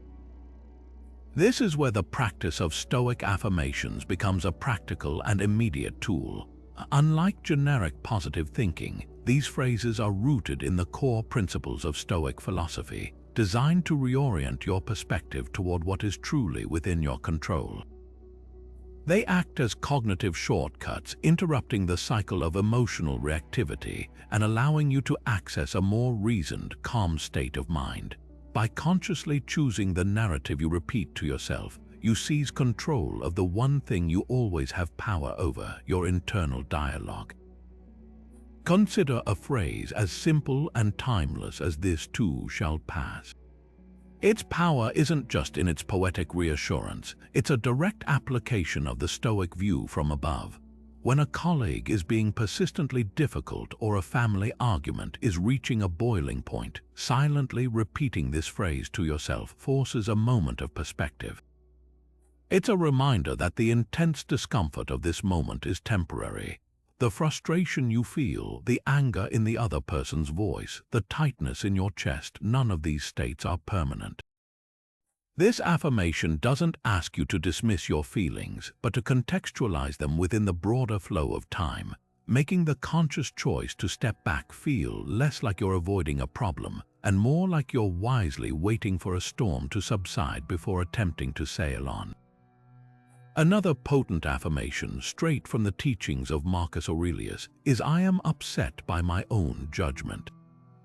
This might seem counterintuitive at first. In the heat of an argument, our instinct is to blame the other person. "They made me angry." This phrase flips that script entirely, placing the responsibility for your emotional state back where it belongs, with you. When someone makes a cutting remark, instead of mentally rehearsing your retort, you pause and repeat this to yourself. It's a jarring but powerful reminder that the sting you feel comes from your assent to the initial impression, from your judgment that their words are a legitimate threat to your peace. This realization is incredibly empowering because if your judgment is the source of the upset, then you also hold the power to change it. You can choose to withdraw your assent, to see their words as noise rather than truth, and in doing so, you dissolve the need to engage in the conflict at all. For moments when you feel personally targeted, a phrase like "it is their mistake, not my crime" can be a lifeline. This comes from the idea that when people act unjustly or unkindly, they are the ones who are spiritually impoverished, who are failing to live in accordance with virtue. Their behavior is a reflection of their own errors in judgment, not a verdict on your worth. If a stranger is rude to you in a queue or a friend forgets an important commitment, repeating this affirmation prevents you from internalizing their actions. It allows you to separate their mistake from your own self-image. You can acknowledge their poor behavior without letting it become a personal offense that demands a response. This makes walking away an act of quiet pity for their lack of character rather than a suppression of your own hurt feelings. The key to making these affirmations effective is to practice them during times of calm, so they are readily available during times of stress. Write a few that resonate with you on a note card or in your phone. They are not magic spells, but rather tools for cognitive reappraisal. They help you reframe the event in real time. When you feel the first spark of irritation because your partner left dishes in the sink again, instead of launching into a familiar lecture, you can take a breath and affirm, this is a small thing. When your boss sends a demanding email after hours, you can silently say, I control my choices, not their demands, and decide to respond during work hours without guilt. Each time you use an affirmation to guide yourself toward a more peaceful response, you strengthen the neural pathways of self-control, making it easier to access that calm the next time. This turns disengagement into a conscious, empowered victory for your own peace of mind, proving that the most powerful words in any conflict are often the ones you never say out loud. Now, let's explore a liberating practice that might feel counterintuitive in the heat of conflict but offers profound long-term freedom: the Stoic art of forgiveness. At its core, Stoic forgiveness is not about condoning harmful behavior or suddenly trusting someone who has proven themselves untrustworthy.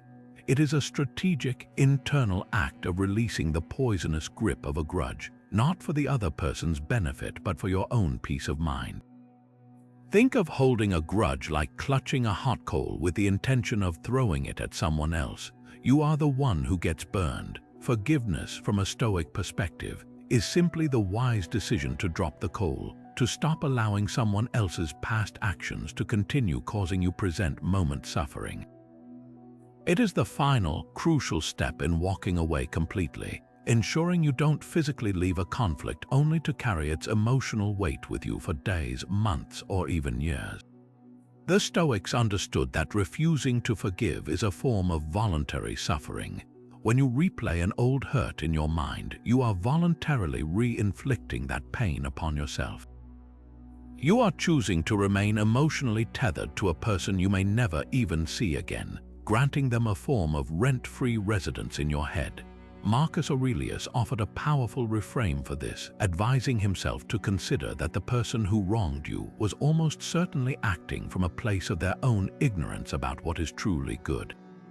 He writes, when someone does you wrong, immediately consider what conception of good or evil they had in doing so, for when you see that, you will feel compassion instead of astonishment or rage. This isn't about making excuses for them. It's about understanding their action as a mistake born of a flawed worldview, which allows you to view it with a detached pity rather than a personal vendetta. This shift in perspective is what allows forgiveness to begin not as a warm feeling, but as a cold, rational decision to stop letting their error continue to harm you. Cultivating this mindset, especially in the aftermath of a deep hurt, requires a deliberate process. It begins with a clear-eyed assessment of the facts, much like our practice of objective description.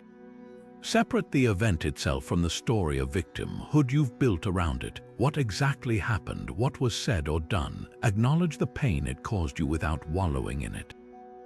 Then apply the dichotomy of control with ruthless honesty. Their action is in the past, it is done and is now completely outside your control. Your choice to cling to resentment, however, is happening in the present moment, and that is 100% within your control. You are choosing to hold on. Recognizing this agency is the first step toward choosing to let go. The next step is to actively reframe the narrative of the event from one of personal persecution to one of human error. This is where Marcus Aurelius's advice becomes practical. Try to mentally walk in the other person's shoes at that moment. What fears, insecurities, or false beliefs might have driven them to act that way? Were they themselves acting out of a pain you knew nothing about? This exercise isn't meant to justify their behavior, but to depersonalize it. When you see their action as a symptom of their own internal state rather than a targeted attack on your essence, it loses much of its power to wound you. You can then make the conscious choice to view them with a sort of Stoic compassion, not a warm, fuzzy feeling, but a calm acknowledgement of their flawed humanity, which makes them more pitiable than hateful. Finally, solidify your forgiveness through a commitment to your own future. Decide that the person who wronged you no longer has permission to influence your mood or dictate your actions. This is where walking away finds its most complete expression. You are not just walking away from the person, you are walking away from the hold the memory of their action has on you. Each time the bitter thought arises, you gently but firmly dismiss it, reminding yourself, I have chosen to drop that. I am focused on what is within my control today. This repeated practice strengthens your resolve and reinforces your emotional freedom. By practicing Stoic forgiveness, you ensure that when you choose to disengage from drama, you leave nothing behind but the conflict itself, taking with you only the lessons learned and the unwavering peace of a mind that has chosen to be unburdened. And so we arrive at a practice that ties together so many of the threads we've been exploring: the profound power of focusing on the present moment. This is more than just a modern mindfulness trend. It is deeply embedded in Stoic thought as a vital tool for maintaining tranquility. The Stoics observed that our suffering rarely comes from the present moment itself, which is often quite manageable, but from our relentless mental travels into the past and future. We anguish over a harsh word already spoken, replaying it endlessly, or we anxiously pre-live potential conflicts that may never happen. This mental time travel is the primary engine of drama, pulling us out of the calm reality of now and into a turbulent world of regret and worry. By training ourselves to root our awareness firmly in the present, we effectively drain the fuel from this engine, making the choice to walk away a natural and effortless response. Marcus Aurelius offered a beautifully simple meditation on this, writing, "Never let the future disturb you. You will meet it, if you have to, with the same weapons of reason which today arm you against the present." He isn't suggesting we be unprepared, but rather that we recognize that the only arena in which we can ever actually act is the present moment. Worrying about a future argument is a pointless drain on your current peace. It doesn't prepare you for it, it only weakens you. The best preparation for any future challenge is to be fully present and calm right now, strengthening the mental muscles of reason and composure that you will indeed need to call upon later. This present moment focus is your anchor, preventing you from being swept away by the riptide of hypothetical dramas. So how do we cultivate this skill in the midst of daily life? It begins by consciously engaging your senses. The next time you feel yourself starting to ruminate on a past slight or anxiously anticipate a difficult conversation, pause and perform a quick sensory audit. Look around and silently name 5 things you can see, noting their colors and shapes. Tune into 4 things you can feel: the texture of your shirt, the solid floor beneath your feet, the warmth of a cup in your hands. Identify 3 sounds you can hear, 2 scents you can smell, and 1 flavor you can taste. This simple exercise doesn't require closing your eyes or leaving the room. It can be done in an instant. It works because it forcibly yanks your awareness out of the abstract theater of your mind and into the tangible, immediate reality surrounding you. You'll quickly find that the present moment is rarely as threatening as the dramas we concoct about the past or future. Another powerful Stoic-inspired practice is to fully immerse yourself in a single, simple task. Choose something mundane: washing a dish, drinking a glass of water, walking to your car. Instead of doing it on autopilot while your mind churns elsewhere, pour your entire attention into the sensations of the activity. Feel the temperature of the water and the smoothness of the plate. Notice the coolness of the water as you drink and the path it takes down your throat. Feel each footstep make contact with the ground. When your mind inevitably wanders back to that worrying thought or that old grievance, gently guide it back to the sensations of the task without judgment. This is not about emptying your mind, but about training it to choose its focus. Each time you guide it back to the present, you are strengthening your ability to disengage from unproductive mental loops. This cultivated presence is your greatest ally when faced with a potential conflict. Imagine you're about to enter a stressful meeting. Instead of standing outside the door rehearsing what you'll say and imagining every possible negative outcome, you bring your focus to your breath. You feel the air filling your lungs and the slow, controlled exhale. You notice the weight of your body in your shoes, By anchoring yourself in the physical reality of the moment right before you enter, you arrive centered and clear-headed, not already agitated by the phantom scenarios you've been battling in your mind. This presence allows you to listen more effectively, respond more thoughtfully, and crucially, recognize the exact moment when engagement is no longer fruitful. You can sense the shift from productive discussion to ego-driven drama because you are truly there to witness it, giving you the clarity to choose a graceful exit, preserving your energy for what is actually happening, not what you fear might happen next. And now we reach our final and perhaps most transformative tactic, one that brings our entire journey full circle, leading by quiet example. This isn't about preaching Stoicism to others or trying to convert anyone to a philosophy. It's about embodying its principles with such consistency and grace that your very presence becomes a beacon of calm, subtly inviting those around you to seek a more peaceful way of being. Think of it not as a tactic you deploy, but as the natural outcome of having integrated all the previous 24 practices into the fabric of your character. Your composure becomes a silent, powerful language that speaks volumes more than any lecture ever could, creating a ripple effect that can transform entire environments, from a tense office to a chaotic family dynamic. Imagine you're in a high-pressure meeting where everyone is talking over each other, fingers are being pointed, and the energy is escalating toward a full-blown blame game. The old you might have jumped into the fray, defending your territory or adding to the noise, but the new you, the practiced Stoic, does something completely different. You remain seated calmly, you listen intently without formulating a defensive rebuttal. You take a slow, deliberate breath before you speak, and when you do, your voice is measured and your focus is on solutions, not faults. You don't announce, "Everyone, please be more stoic." You simply are calm, and in that stark contrast, something remarkable happens. Your calmness becomes a mirror, subtly showing others their own agitation. It creates a space for pause. Someone else might take a breath. The shouting might lower a decibel.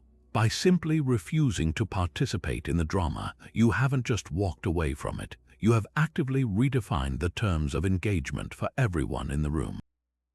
This is the silent teaching moment. Your action, or rather, your conscious non-reaction, becomes a living demonstration of an alternative path. People may not understand Stoicism, but they can understand and feel the power of a person who is unshaken by chaos.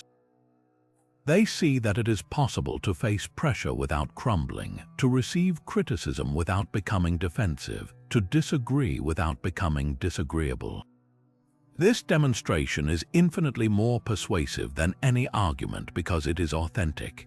It's not a performance, it's a state of being. When you walk away from a pointless argument not with a huff of frustration, but with a calm and purposeful exit to preserve the relationship, you aren't just avoiding drama for yourself. You are offering a masterclass in dignity. The other person is left not with the satisfying target of your anger, but with the unsettling silence of their own behavior, and perhaps, just perhaps, a seed of curiosity about how you maintain such equilibrium.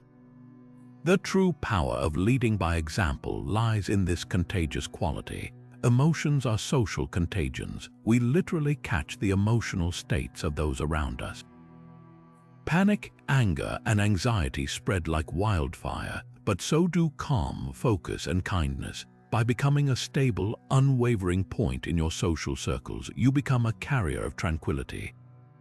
Your team at work might start to notice that projects feel more manageable when you're involved, not because you're doing all the work, but because your presence lowers the collective temperature.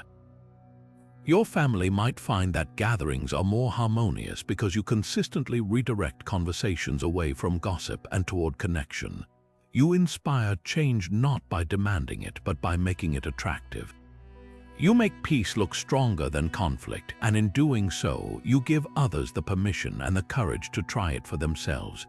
This is how you leave a legacy of calm, not through words, but through the profound, silent eloquence of a well-lived principle. And so, we've journeyed through 25 powerful Stoic tactics, each one a vital tool for walking away from drama with your peace and self-respect fully intact. Let's take a final, brief moment to reinforce how each one contributes to this profound skill. We began by recognizing what you truly control, the foundational principle that your judgments and actions are your only real domain. This led us to the view from above, gaining cosmic perspective to see the smallness of most conflicts. We practiced the discipline of assent, learning to pause and question our automatic, often dramatic impressions before endorsing them with our emotions. We then bravely engaged in voluntary discomfort, building resilience by stepping out of our comfort zones on purpose, like mental weightlifting for life's sharper edges. We discovered the immense power of strategic silence, choosing not to speak as an act of strength, much like Marcus Aurelius did in the face of public insult. We cultivated a healthy indifference to external opinions, realizing that another's judgment is their property, not our truth. We courageously employed negative visualization, rehearsing potential losses to immunize ourselves against panic and foster deep gratitude. We learned to set and enforce clear boundaries with calm assertiveness, protecting our energy as a sacred responsibility. We actively applied the dichotomy of control as a real-time filter, sorting every element of a conflict into what is and isn't ours to manage. We reflected on our mortality with memento mori, using life's brevity as a lens to instantly clarify what is truly worth our time. We practiced empathy, seeking to understand the flawed reasoning behind others' actions to dissolve resentment. We prepared for turbulence with premeditatio malorum, mentally rehearsing challenges so we could meet them with composure instead of surprise. We shifted our focus from external outcomes to internal virtue, measuring success by our character, not our results. We used disarming humor to reframe tension and expose absurdity without causing harm. We found gratitude even within challenges, mining every difficult moment for its hidden lesson. We implemented the life-changing Stoic pause, using a breath or a count of 10 to create space between trigger and response. We embraced Seneca's wisdom on detaching from specific outcomes, investing fully in our effort while accepting the result with equanimity. We mastered objective description, stripping away emotional stories to see the neutral facts of any event. We committed to the daily self-reflection of a nighttime review, honestly assessing our triggers and progress like Marcus Aurelius. We learned the strategic art of choosing our battles wisely, conserving our energy only for fights that align with our core values. We sought solitude to build an unshakable inner citadel of peace, making us less needy for external validation. We armed ourselves with Stoic affirmations, using reasoned phrases to reorient our perspective in the heat of the moment. We practiced the profound liberation of forgiveness, releasing grudges not for others, but to free ourselves from self-inflicted suffering. We rooted ourselves firmly in the present moment, recognizing that most agony comes from mentally time traveling into past regrets or future worries. And finally, we learned to lead by quiet example, demonstrating the power of Stoic calm through our actions, inspiring change not by preaching, but simply by being a beacon of peace in a chaotic world. Each of these tactics is a thread, and woven together, they create a resilient tapestry of inner strength. This isn't about never feeling anger or hurt. It's about having a toolkit to navigate those feelings with wisdom, so you can choose your response rather than being controlled by your reactions. True power lies not in dominating every conversation, but in knowing precisely when and how to remove yourself from ones that serve no purpose other than to drain your spirit. Now, this wisdom is nothing without practice. Your mission, should you choose to accept it, is to bring one of these 25 tactics into your daily life. Don't try to master them all at once. Pick just one that resonates with you right now. Perhaps tomorrow you'll focus solely on the Stoic pause, taking one deep breath before you respond to any provocation. Maybe next week you'll practice objective description, consciously stripping the drama out of your internal narratives. I want you to experience the profound shift that happens when theory becomes lived action. And I truly want to hear about your journey. Share your experiences in the comments below. What tactic did you try? What happened? What did you learn about yourself? Your story could be the very thing that inspires someone else to start their own journey toward a more peaceful life. If you found this guide valuable, consider subscribing to the channel and turning on notifications. This is just the beginning. We have a wealth of Stoic wisdom to explore together, with deep dives into the text's modern applications and practical strategies to help you build a life of resilience, virtue, and unshakable calm. Thank you for watching, and remember, the most powerful step you can take is often the one you take away from the noise and back toward your own peace.